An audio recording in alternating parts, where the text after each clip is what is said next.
அந்த ஒரு சப்ஜெக்ட பார்த்ததும் எல்லா ஸ்டூடெண்ட்ஸும் பயப்படுறாங்கன்னா அப்போ அது கண்டிப்பா மேக்ஸ் சப்ஜெக்டா தான் இருக்கும். என்ன நான் சொல்றது கரெக்டா?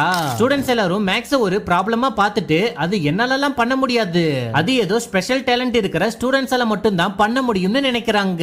இது ஏன்னு எனக்கு சுத்தமா புரியல. ஃப்ரெண்ட்ஸ், நான் உங்களுக்கு ஒரு உண்மையை சொல்லட்டா? நம்மளோட மைண்ட் செட் தான் ஒரு சப்ஜெக்ட் கஷ்டமா இல்ல ஈஸியான்றத முடிவு பண்ணுது. மேக்ஸ்ன்றதும் அதுவும் ஒரு சப்ஜெக்ட் தான். பட் நீங்க அதுல சில தவறுகள் பண்றதுனால அது உங்களுக்கு கஷ்டமா தெரியுது. பட் இந்த வீடியோ பார்த்த அப்புறம் உங்களுக்கு மேக்ஸும் மத்த சப்ஜெக்ட் மாதிரி நார்மல் ஆகிடும், உங்களுக்கு ரொம்பவே ஈஸி ஆகிடும். யாருக்கு தெரியும், நீங்க ஒரு மேக்ஸ் டீச்சரா கூட மாறிடலாம். அந்த அளவுக்கு மேக்ஸ் இவ்ளோ ஈஸியான்றத நீங்க இப்போ புரிஞ்சுக்க போறீங்க. சரி சொல்லுங்க, ஏன் உங்களுக்கு ஹிஸ்டரி சப்ஜெக்ட் கஷ்டமா இல்ல? ஏன்னா அதை நீங்க லைன் பை லைனா படிக்கக்குள்ள அது உங்களுக்கு நல்லாவே புரியுது. பட் மேக்ஸ் புரியலனா நீங்க அதை புரிஞ்சுக்கணும்னு ஆர்வம் காட்ட மாட்டீங்க, அதனாலதான் அது உங்களுக்கு கஷ்டமா தெரியுது. பட் நான்